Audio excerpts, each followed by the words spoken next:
Another week of CAA basketball play. I'm Bobby Broyles, joined with CAHoops.com blogger Mike Litos. And Mike, it was another week of rock fighting. Well, it certainly was. The defense is way ahead of the offenses right now, Bobby. 5 CAA teams holding teams down below 60 points per game. Georgia State below 50 points a game, only giving up 49.2 points per game in conference action. So you can see with all this youth, defense is always going to be ahead of offense, and we're seeing it play out right now with just outstanding defensive performances, both individually and by teams.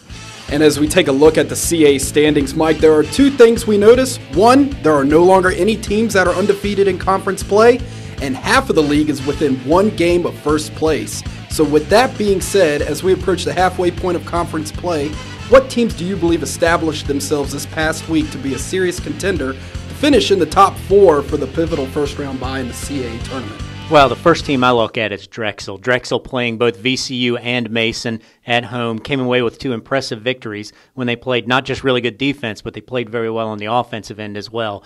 VCU really establishing themselves on the defensive end. They still haven't shot the ball well, but they're beating teams pretty good. Got Delaware, held Devon Sadler to a 3 for 19 performance from the field, a 31% outing overall for Delaware. And when the Rams start shooting the ball well, they're going to be extremely dangerous. And, of course, George Mason is really just an all-around team that has played a little bit better all season long. Well, it continues once again, and it all tips off on Wednesday night at 7 o'clock as Georgia State, one of those teams tied for first in the standings, travels to Boston to take on Northeastern. Hofstra, still looking for their first conference win of the season, will play host to Bruiser Flint's Drexel Dragons. A pivotal matchup in Wilmington for two teams that had a rough week looking to get back in the hunt as JMU takes on the UNCW Seahawks. And the Towson Tigers welcome the Monarchs to the Towson Center, ODU coming in winners of 4 of their last 5. All of these games will tip off at 7 o'clock. ESPN3 on Wednesday night, it will be the Delaware Blue Hens looking to get back on track, but we'll have to do it in the Patriot Center against a good George Mason team, Mike, that's starting to come together with all of their underclassmen starting to contribute to help out Ryan Pearson. Yeah, Vaughn Gray really had an outstanding week from the point guard position. Looked pretty good in the Drexel game, knocked down a couple big threes, but was outstanding against James Madison. Career-high 19 points, really figuring out how to play on the college level. Took him a while to get his legs under him, but he's playing well. With Andre Cornelius back, they're really beginning to become a machine. Mike Morrison, he's finally fulfilling that promise that Patriots fans have seen for 3.5 seasons, leading the CAA in field goal percentage and averaging over 10 points a game. Concluding the midweek action will be on ESPNU Thursday night at 8 o'clock as the William & Mary Tribe, looking to rebound from a couple tough losses last week, make the short trip to VCU. The Rams regrouped for a couple of wins to put themselves within a game of first place. Yeah, Tony Shaver said this week Marcus Thornton, his star freshman, really playing a lot better on the defensive end. And for some reason, William & Mary always seems to have VCU's number, Bobby.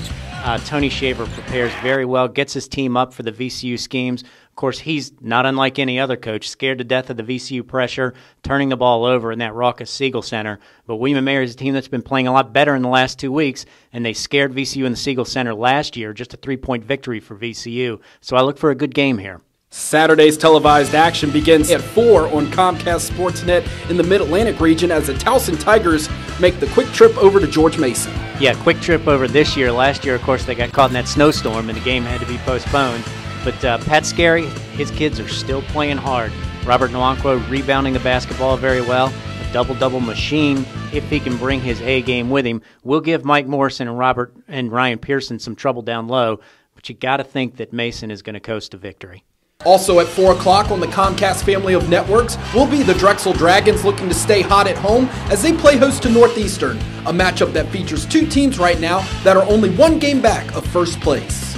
The nightcap will be the rematch of the CAA title game between 2 rivals as Old Dominion takes on VCU on the Comcast family of networks. The Monarchs looking to bring some of that road magic to the Siegel Center against a VCU team that loves to play at home.